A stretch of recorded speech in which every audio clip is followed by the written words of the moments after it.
কেরালা ভ্রমণের এই পর্বে আমরা দেখে নেব আমরা টুরিস্ট স্পটে সাইট সিন দেখার জন্য কোন ধরনের গাড়ি বুক করব, যাতে আমরা কমফোর্টেবল ভাবে বেড়াতে পারি। গুড মর্নিং বন্ধুরা, কেরালা ট্যুরের দ্বিতীয় দিনে আজ আমরা এর্নাকুলাম থেকে মুন্নার যাচ্ছি।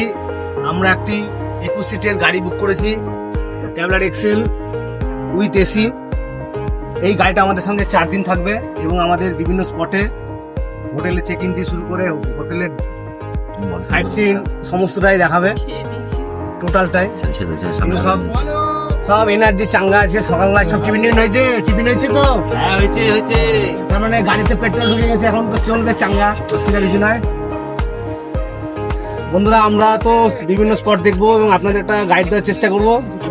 আপনারা দেখুন আমাদের সঙ্গে, এবং যাতে আপনাদের পরবর্তীকালে কেরালা ট্যুর প্ল্যান করতে আপনাদের সুবিধা হয়।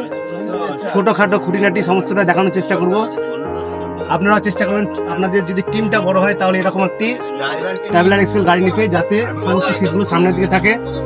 বিশেষ করে লং জার্নিতে যে মহিলাদের যে সমস্যাটা হয় বমি, সেই সমস্যাটা এই সমস্ত গাড়ি করলে হয়তো সেরকম সমস্যা হবে না।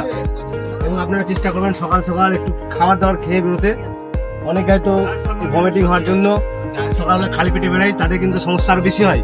তা আমার মনে হয় সকালবেলায় একটু খাওয়া দাওয়া করে রেস্ট নিয়ে মোটামুটি 1 ঘন্টা পর যদি চাপা যায়, সেই সমস্যাটা অনেকটা লাঘব করা যেতে পারে।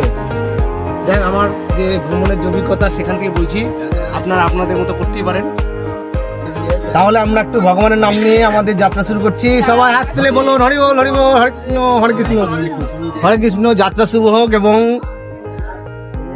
আমাদের যাত্রার সঙ্গে সঙ্গে আপনাদেরও যাতে সুন্দরভাবে দেখাতে পারি সে চেষ্টা করব।